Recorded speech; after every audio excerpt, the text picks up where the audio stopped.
Black teen science project solves village's water crisis. The crowd surged forward, desperate faces illuminated by the harsh glare of emergency floodlights. 12-year-old Marcus Jackson stood frozen on the makeshift platform, clutching his science project in trembling hands as angry voices rose around him. The village's main water source had been contaminated for 3 weeks, and the situation had reached a breaking point. This is ridiculous. We need real solutions, not some child's science fair toy, shouted Harold Thompson, the weathered mayor of Riverdale, his face flushed with frustration. Behind him, dozens of villagers clutched empty water containers, their patience exhausted after weeks of broken promises and emergency rations. Marcus's grandmother, Eleanor, pushed through the crowd to stand beside him. "Give the boy a chance," she insisted, her voice steady despite the chaos.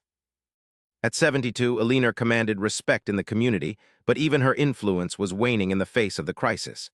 "Grandma, I don't think this is going to work," Marcus whispered, looking down at his contraption, a series of filters and a small solar panel attached to what looked like modified bicycle parts. "Everyone's so angry. Sometimes the smallest voice carries the furthest," Eleanor replied, squeezing his shoulder. Dr. Sarah Chen, the environmental scientist who had arrived last week to assess the contamination, stepped forward. "I've reviewed his design. The principles are sound, but we've never tested it at this scale. It might be our only option before help arrives." The mayor's face darkened as he pointed to the murky river behind them. "That water's been poisoned by the factory upstream. You expect us to believe this child can fix what government experts can't?" Marcus swallowed hard, looking at the desperate faces of his neighbors, at his grandmother's unwavering faith, and at his science project that had started as a school assignment but might now be their last hope. But let's go back to how this all started. It was just 3 weeks earlier when Marcus first noticed something wasn't right with the water. Marcus Jackson rode his bicycle down the dusty main street of Riverdale, a small village nestled in a valley that had once thrived on agriculture. The morning sun cast long shadows as he pedaled past storefronts that had remained largely unchanged since the 1970s. His grandmother had often told him stories of how vibrant the village had been in her youth, before the drought cycles and the big factory upstream changed everything. The front tire of his bike hit a pothole, jolting him forward. Marcus steadied himself and continued toward Riverdale Middle School, where he was due to meet his science teacher, Mr. Rodriguez, to discuss his upcoming science fair project. At 12 years old, Marcus was already known throughout the school for his knack for inventions. Last year, he had created a simple water filter using materials he'd found around his grandmother's house. It had won him second place, but this year, he was determined to do better. As he passed the village square, Marcus noticed a small crowd gathered around the public water fountain. Mrs. Peterson, who ran the local diner, was gesturing animatedly while Mayor Thompson nodded with a concerned expression. Marcus slowed down, curiosity getting the better of him. "Morning, Mrs. Peterson," Marcus called out, stopping his bike. "Is something wrong with the fountain?" Gladys Peterson turned, her gray hair pulled back in its usual tight bun. She had been serving the best apple pie in the county since before Marcus was born, and his grandmother often reminisced about going to the diner after school dances in the 1960s. "Morning, Marcus. The water's got a funny taste to it," Mrs. Peterson replied.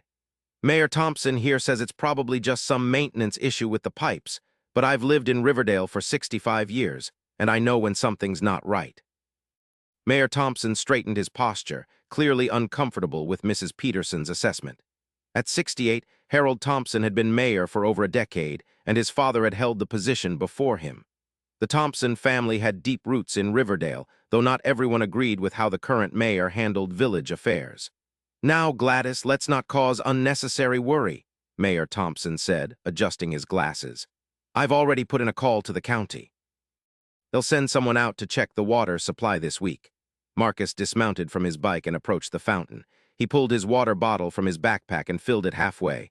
The water looked clear, but when he sniffed it, he detected a faint chemical odor. "My grandma says the water at our house tastes different too," Marcus offered. "She started buying bottled water yesterday." Mayor Thompson frowned. "Eleanor always was quick to jump to conclusions. I'm sure this is temporary." Marcus knew that his grandmother and the mayor had a complicated history. They had gone to high school together back when Riverdale High's integration was still fresh and tensions were high. The story went that Eleanor had beaten Harold for class president in 1968, a fact she still occasionally mentioned with pride. "I should get going," Marcus said, checking his watch. Mr. Rodriguez is waiting for me. As Marcus pedaled away, he couldn't help but wonder about the water. Perhaps this could be related to his science project somehow. He had been struggling to come up with an idea that was both original and practical. Riverdale Middle School came into view, a brick building that had educated generations of village children. Mr. Rodriguez was waiting outside, a stack of science journals under his arm. "You're late, Marcus," Mr. Rodriguez said, but his smile took the sting out of the words. In his mid-50s, Hector Rodriguez had been teaching science in Riverdale for over 20 years. He had recognized Marcus's talent early and had become something of a mentor to the boy. "Sorry, Mr. Rodriguez, there was a crowd at the water fountain in the square. People are saying the water tastes funny." Mr. Rodriguez's expression shifted to one of concern. "That's interesting. I've noticed it too, actually. I was going to call the county health department today." They walked into the school and headed for the science lab. The hallways were quiet on a Saturday, their footsteps echoing against the lockers. "So, have you decided on your science fair project?" Mr. Rodriguez asked as he unlocked the lab door. Marcus shook his head. "Not yet. I was thinking about improving last year's water filter, but that seems boring now." "Sometimes the best projects come from solving real problems," Mr. Rodriguez said, placing his journals on the lab bench. "If there's something going on with our water supply, maybe there's a project there." Marcus's eyes lit up. "Like finding out what's in it, or creating a better filter." "Exactly," Mr. Rodriguez smiled. "Science isn't just about textbooks and theories, it's about making life better." For the next hour, they brainstormed ideas for Marcus's project. By the time he left, Marcus had decided to create an advanced water filtration system that could be built from readily available materials. Mr. Rodriguez had given him several journals with articles on water purification techniques, and Marcus couldn't wait to get started. When Marcus arrived home, he found his grandmother on the porch, fanning herself with a church bulletin. Eleanor Jackson's house was one of the oldest in Riverdale, a two-story structure that had been in the family for generations. Marcus's parents lived in the city, 3 hours away, where they both worked at the hospital. Marcus had been living with his grandmother since he was 8, when they decided that the small village would provide a better environment for him than the hectic city. "How was your meeting with Mr. Rodriguez?" Eleanor asked as Marcus bounded up the steps. "Great. I've decided on my science project," Marcus replied excitedly. "I'm going to build an advanced water filter. Mr. Rodriguez thinks it could be really useful, especially with what's happening with the water." Eleanor nodded, her expression serious. "I was just talking to Gladys on the phone. She says more people are noticing something's not right. The mayor's trying to keep it quiet, but you can't hide bad water in a small village." "Do you think it has something to do with the factory upstream?" Marcus asked, sitting beside her. The Westfield chemical plant had been built 20 miles upstream 15 years ago, despite protests from Riverdale residents who worried about potential contamination. The plant had brought jobs to the region, but many locals remained wary. "Could be," Eleanor replied.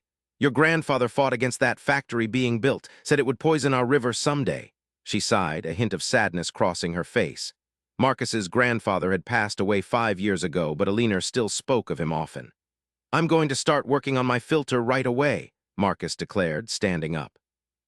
"If I can figure out how to clean the water effectively, maybe it could help everyone." Eleanor smiled at her grandson's enthusiasm. "That's my boy, always trying to fix the world, just like your grandfather." Over the next few days, Marcus divided his time between school and his project. He collected materials from around the house and the local hardware store, activated charcoal, sand, gravel, cotton cloth, plastic containers, and a small solar panel that had been sitting in his grandfather's workshop. His design incorporated principles from traditional filters, but added a solar-powered component that would help break down certain chemicals. Meanwhile, the situation in Riverdale was deteriorating.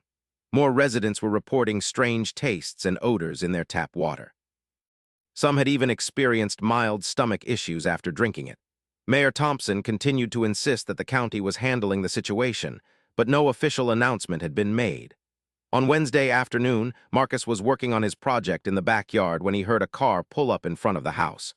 Through the fence, he saw a sleek sedan with government plates. A woman in a suit emerged, carrying a briefcase. Curious, Marcus went inside to find the woman sitting in his grandmother's living room, introducing herself. "I'm Dr. Sarah Chen from the Environmental Protection Agency," she said, shaking Eleanor's hand. "We've received multiple reports about water quality issues in Riverdale, and I'm here to investigate." Dr. Chen appeared to be in her early 40s, with an air of efficiency about her. She wore her dark hair in a practical bob and spoke with precision. "About time someone took this seriously," Eleanor said. "The mayor keeps saying it's temporary, but it's been over a week now." Dr. Chen nodded. "Unfortunately, small communities like Riverdale often get overlooked in these situations. I'll need to take samples from various points around the village and run some tests." Marcus entered the room, and Eleanor motioned him over. "This is my grandson, Marcus. He's actually working on a water filtration system for his science fair project." Dr. Chen turned to Marcus with interest. "Is that so? I'd love to hear about your project." For the next 15 minutes, Marcus excitedly explained his design to Dr. Chen, who listened attentively, occasionally asking insightful questions. By the end, she seemed genuinely impressed. "That's quite sophisticated for a science fair project," she remarked. "You've incorporated some principles we use in professional systems." Marcus beamed with pride. "Mr. Rodriguez, he's my science teacher, helped me understand the chemistry behind it." "I'd like to see it if you don't mind," Dr. Chen said. Marcus led her to the backyard where his project was set up on an old picnic table. Dr. Chen examined the contraption carefully, taking notes. "The concept is sound," she said finally. "Have you tested it yet?" "Just on a small scale," Marcus admitted. "I still need to make some adjustments." Dr. Chen handed him her card. "I'll be in Riverdale for at least a week. Keep working on this and let me know how it develops. If the situation is what I suspect, innovative solutions might be exactly what this community needs." After Dr. Chen left to continue her investigation, Marcus worked on his project with renewed enthusiasm. Having a real scientist show interest in his work had boosted his confidence tremendously. The next day, Dr. Chen called an emergency town meeting at the community center. Nearly everyone in Riverdale attended, the room buzzing with concern and speculation. Mayor Thompson sat at the front, his usual composure notably strained. Dr. Chen stood before the crowded room, her expression grave. "Thank you all for coming on such short notice. I've completed my preliminary tests on Riverdale's water supply, and I'm afraid the results are concerning." A hush fell over the room as she continued. "The water shows significant contamination with industrial chemicals, specifically those used in manufacturing processes at the Westfield chemical plant upstream." Murmurs rippled through the crowd. Mayor Thompson rose to his feet, his face flushed. "Now, let's not jump to conclusions," he said firmly. "Westfield provides jobs for many families in this county. We can't start pointing fingers without conclusive evidence." "With all due respect, Mayor Thompson," Dr. Chen replied calmly, "the chemical signature is distinctive. Further tests will confirm the exact source, but we need to address the immediate public health concern." Eleanor stood up from her seat next to Marcus. "What are we supposed to do in the meantime? We can't drink poisoned water." Dr. Chen nodded. "The EPA will arrange for water to be trucked in starting tomorrow. In the meantime, do not consume tap water. Use bottled water for drinking and cooking." The meeting dissolved into chaos as residents voiced their concerns and frustrations. Some directed their anger at Mayor Thompson, questioning why he had downplayed the situation. Others worried about long-term health effects. As they walked home from the meeting, Eleanor squeezed Marcus's shoulder. "This is worse than we thought." "Dr. Chen said the water trucks won't arrive until tomorrow," Marcus said thoughtfully. "And they'll have to keep coming until the river is clean again." "That could be weeks," Eleanor sighed, "or longer."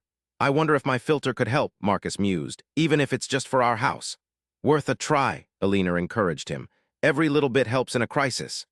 That evening, Marcus worked late into the night, making adjustments to his filtration system. He added an additional filtering stage and modified the solar component to increase its effectiveness. By midnight, he had a prototype ready for testing. The next morning, Marcus filled a container with water from the tap. It had a yellowish tinge and the chemical smell was more pronounced than before. He carefully poured it into his filtration system and waited.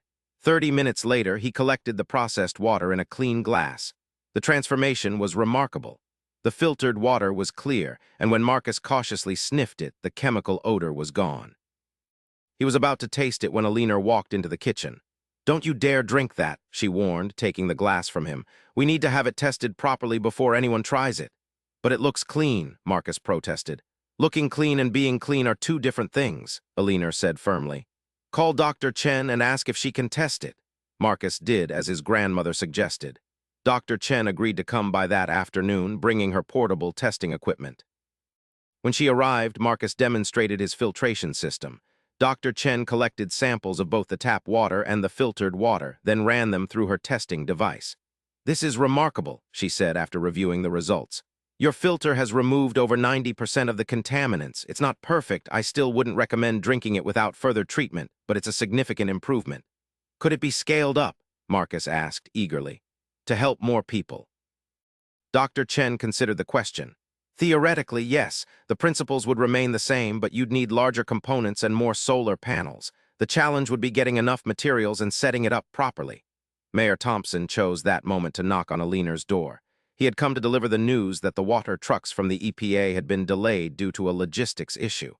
"It might be another 2 days before they arrive," he admitted, looking uncomfortable. Dr. Chen frowned. "That's unacceptable. People need clean water now." "Maybe my filter could help," Marcus suggested. "Dr. Chen says it removes most of the contaminants." Mayor Thompson glanced at the contraption skeptically. "That little thing, we need solutions for the entire village, not just one household." "Actually," Dr. Chen interjected, "Marcus's design could potentially be scaled up. It wouldn't be a permanent solution, but it might help bridge the gap until the water trucks arrive." The mayor still looked doubtful, but Eleanor fixed him with a stern gaze. "Harold Thompson, I've known you since we were kids. You're too proud to admit when you need help. But this isn't about you, it's about Riverdale. If my grandson has something that might help, you'd be a fool not to try it." After a moment of tense silence, the mayor relented. "Fine, what do we need to make this work?" For the rest of the day, Marcus, Dr. Chen, and a team of volunteers worked to scale up Marcus's filtration system. The local hardware store donated materials, and several residents with technical skills offered their assistance. Mr. Rodriguez arrived to help, bringing additional supplies from the school's science lab. By sunset, they had constructed a larger version of Marcus's filter next to the river. It wasn't pretty, a hodgepodge of plastic containers, PVC pipes, filtering materials, and 6 solar panels borrowed from various sources around the village, but it was functional. Dr. Chen tested the first batch of filtered water. "It's working," she announced to the gathered crowd. "The contamination levels are significantly reduced. We'll need to boil the water before drinking it to be safe, but for washing and cooking, this should be acceptable." A cheer went up from the assembled villagers. Mayor Thompson, who had been supervising without getting his hands dirty, finally stepped forward. "This is a temporary measure," he reminded everyone. "The EPA water trucks will be here in 2 days." But as the sun set on Riverdale, there was a sense of accomplishment in the air. The village had come together in a crisis, and a 12-year-old boy's science project had provided a glimmer of hope. The next morning, however, brought troubling news. Dr. Chen received a call from her superiors at the EPA. The contamination from the Westfield chemical plant was more severe than initially thought, affecting groundwater as well as the river. The cleanup would take months, not weeks, and the cost would be substantial. Meanwhile, the promised water trucks were further delayed due to a major highway accident. Riverdale was on its own for at least another 3 days. The scaled-up filtration system was working, but it could only process a limited amount of water each day. As the crisis stretched into its second week, tensions in the village began to rise. Families with young children and elderly residents were given priority access to the filtered water, but there wasn't enough for everyone. Mayor Thompson found himself increasingly under fire. Why hadn't he acted sooner? Why was he still defending the chemical plant? Some even suggested he had received payments from Westfield to look the other way on safety violations, though there was no evidence to support these accusations. The situation reached a breaking point when the filtration system stopped working effectively. After processing thousands of gallons of contaminated water, the filters were clogged, and the solar panels weren't generating enough power. Marcus worked frantically with Mr. Rodriguez and Dr. Chen to solve the problems. They cleaned the filters and repositioned the solar panels, but it was clear that the system needed a major overhaul to continue functioning. It was during this crisis that Marcus had his breakthrough. While looking through one of the science journals Mr. Rodriguez had given him, he came across an article about bioremediation, using biological processes to remove contaminants. The article mentioned certain bacteria that could break down the exact chemicals that were polluting Riverdale's water. "But if we add a biological component to the filter," Marcus suggested to Dr. Chen, "these bacteria could help break down the chemicals before they even reach the physical filters." Dr. Chen studied the article with interest. "It's a sound principle, but where would we get these specialized bacteria? They're not exactly available at the local store." Mr. Rodriguez snapped his fingers. The university in Capital City has a microbiology department. I have a colleague there, Dr. Patel. She might be able to help. A phone call to Dr. Patel confirmed that she could provide the necessary bacterial cultures, but there was a problem. Capital City was 3 hours away, and with the highway accident still being cleared, the journey would be difficult. Eleanor volunteered to make the trip. "I've been driving these back roads since before most of you were born," she insisted. "I know ways around the highway." Despite Marcus's concerns about his grandmother making such a long journey alone, Eleanor was adamant.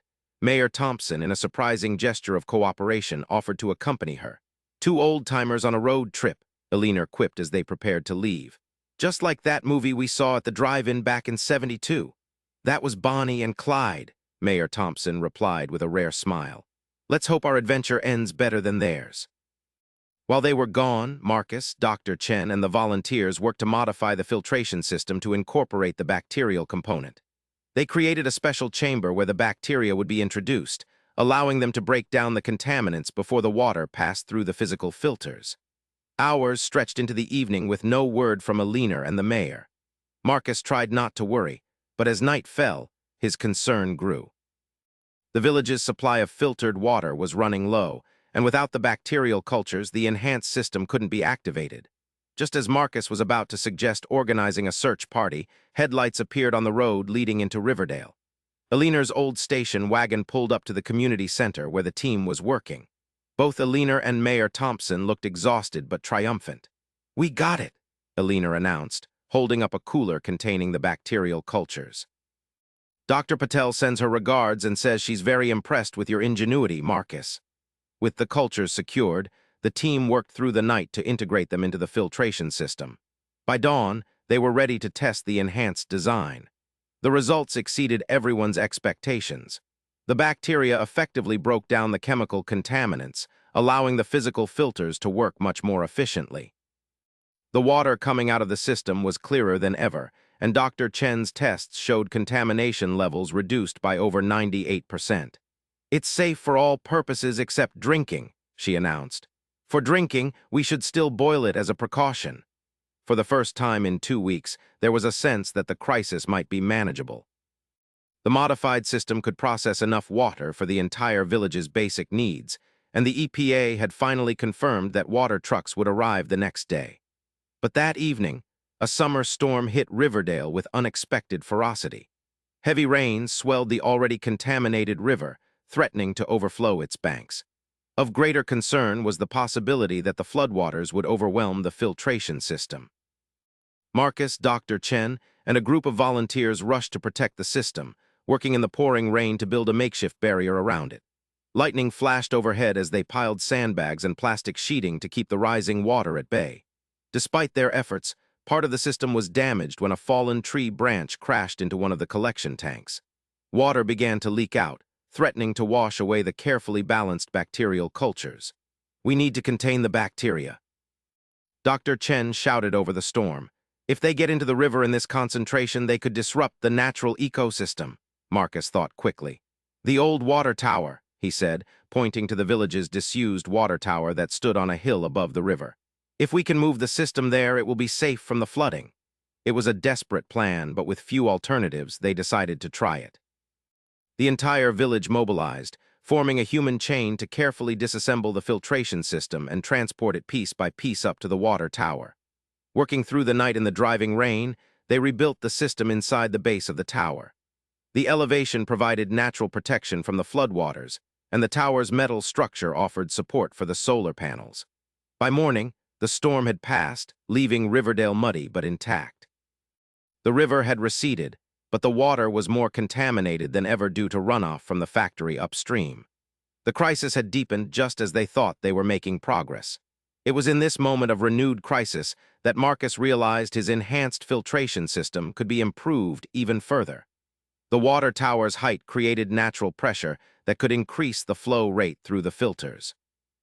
Additionally, the tower's large metal surface could be used to collect rainwater, providing a cleaner starting point than the contaminated river. With Dr. Chen's guidance, Marcus redesigned the system once more. They installed gutters and collection points around the tower to harvest rainwater. They positioned the solar panels at the optimal angle on the tower's maintenance platform. They expanded the bacterial chamber to increase its effectiveness. 3 weeks after the water crisis began, their efforts were about to be put to the ultimate test. The EPA water trucks had been redirected to another emergency, and Riverdale's supply of bottled water was critically low. The enhanced filtration system at the water tower was their last hope. Which brings us back to where we started, with Marcus standing nervously before the crowd at the water tower. The situation had reached its breaking point, and his enhanced filtration system was about to face its final test. "Everyone, please," Dr. Chen called out, trying to restore order. "We need to give this a chance." Mayor Thompson reluctantly stepped back, allowing Marcus space to make final adjustments to the system. Eleanor stood beside her grandson, her faith in him unwavering. "The system combines physical filtration with bioremediation," Marcus explained, his voice gaining strength as he focused on the science. "The bacteria break down the chemical contaminants, then the water passes through multiple filtering stages. The solar panels power a UV sterilization component that eliminates any harmful microorganisms. And you expect us to drink this water?" someone called from the crowd. "I'll be the first to try it," Marcus replied, surprising everyone. "If it's safe, I'll know it before anyone else has to risk it." Eleanor started to protest, but Marcus had already made up his mind. Dr. Chen ran one final test on the water produced by the system, checking the results carefully. "The contaminant levels are below detectable limits," she announced. "According to my instruments, this water is cleaner than what comes out of most municipal treatment plants." A hush fell over the crowd as Marcus filled a glass with water from the system's output pipe. He looked at it carefully, then raised it to his lips and took a sip. The taste was clean and fresh, with none of the chemical aftertaste that had plagued Riverdale's water for weeks. Marcus smiled and took a longer drink. "It works," he said simply. Dr. Chen took a sample to test again, confirming what Marcus already knew. The water was safe, not just for washing and cooking, but for drinking as well. One by one, villagers came forward to try the water. Mrs. Peterson declared it the best-tasting water she'd had in years. Mr. Rodriguez beamed with pride at his student's achievement. Even Mayor Thompson had to admit that the system was a success. "I owe you an apology, young man," the mayor said, extending his hand to Marcus. "You've done what none of us could do." "It wasn't just me," Marcus replied, shaking the mayor's hand. "Everyone helped. Dr. Chen provided the scientific guidance. Mr. Rodriguez taught me the principles. Grandma never stopped believing in me, and you brought the bacteria that made it all possible." Eleanor wiped a tear from her eye, overcome with pride in her grandson. In the days that followed, news of Riverdale's innovative water treatment solution spread. Journalists arrived to document the story of the boy whose science project had saved his village. Dr. Chen's superiors at the EPA came to inspect the system, impressed by its effectiveness and low cost. The Westfield chemical plant was issued severe sanctions and ordered to pay for a permanent water treatment facility for Riverdale. Mayor Thompson, his eyes opened by the crisis, led the negotiations, insisting on the highest safety standards. Marcus's filtration system continued to provide clean water for Riverdale until the permanent facility was built 6 months later. His design was studied by engineers and environmental scientists, who adapted elements of it for use in other communities facing water contamination issues. For Marcus, the greatest reward was seeing his neighbors healthy and his village united. His science project had evolved from a school assignment into something that made a real difference in people's lives. On the evening before the new water treatment facility was to be activated, Eleanor found Marcus sitting on the porch, looking thoughtful. "Any for your thoughts?" she asked, sitting beside him. "I was just thinking about Grandpa," Marcus replied. "Do you think he would have been proud?" Eleanor smiled, putting her arm around her grandson's shoulders. "He would have been the proudest of all. He always said that one person with determination could change things for the better. You proved him right." "What happens now?" Marcus asked. "Once the new facility is running, they won't need my system anymore." "That's how progress works," Eleanor said wisely. "We build something, we learn from it, and then we build something better. Your design has already inspired improvements in water treatment systems around the country. That's a legacy that will last." The next morning, the entire village gathered for the activation of the new water treatment facility. Mayor Thompson invited Marcus to throw the switch that would start the system. As clean water began flowing through Riverdale once more, a chapter in the village's history closed. The crisis had brought hardship, but it had also revealed the strength of the community and the unexpected hero in their midst. a 12-year-old boy with a passion for science and a determination to help. If you're enjoying this story, please consider subscribing to hear more stories like this. 6 months later, Marcus stood on a stage in Capital City, accepting the governor's award for environmental innovation. His water filtration system had been implemented in 3 other communities facing similar contamination issues, and a nonprofit organization had been formed to bring the technology to developing nations. Dr. Chen had become a mentor to Marcus, helping him refine his design and understand its broader applications. Mr. Rodriguez had expanded the science curriculum at Riverdale Middle School to include environmental engineering, inspired by his star pupil's success. Mayor Thompson, true to his word, had transformed into a fierce advocate for environmental protection. He had established strict monitoring protocols for the river and had even run for county commissioner on a platform of holding industrial polluters accountable. Eleanor watched her grandson accept the award with tears of pride in her eyes. Marcus had always been special, but now the whole world could see what she had always known. In his acceptance speech, Marcus thanked his grandmother, his teachers, and the entire village of Riverdale. "A crisis showed us that when we work together, there's no problem too big to solve," he said. "Sometimes the solutions come from unexpected places like a science fair project that got out of hand." The audience laughed, then applauded warmly as Marcus held up his award. After the ceremony, a representative from a major university approached Marcus and Eleanor. "We have a special summer program for gifted students," she explained. "We'd like to offer Marcus a full scholarship to attend." Eleanor beamed with pride. "That sounds wonderful, doesn't it, Marcus?" But Marcus was looking thoughtful again. "I'd like to do it," he said, "but I also want to keep working on improving the filtration system. There are communities all over the world that need clean water." "Why not both?" the representative suggested. "Our program encourages real-world applications. Your project could be a central part of your studies." As they drove back to Riverdale that evening, the sunset painted the sky in brilliant oranges and purples. The river gleamed clean and clear in the fading light, a testament to what determination and ingenuity could accomplish.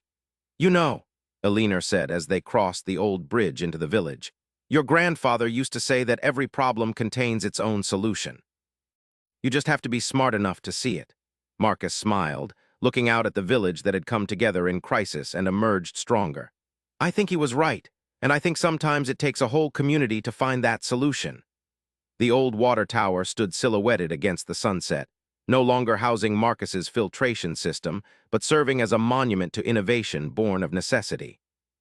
Parts of the system had been preserved in the Riverdale Historical Society, alongside photographs documenting the crisis and its resolution.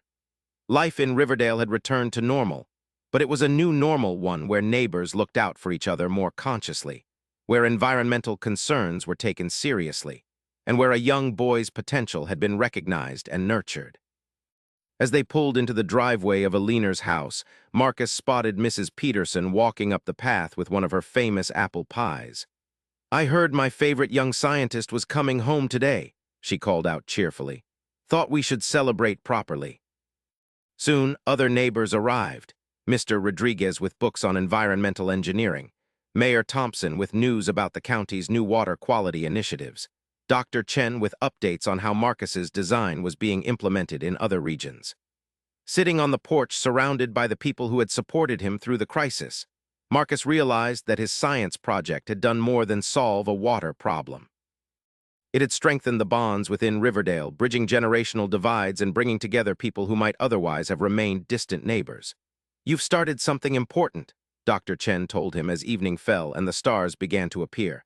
"Not just the technology, but a model for how communities can solve their own problems.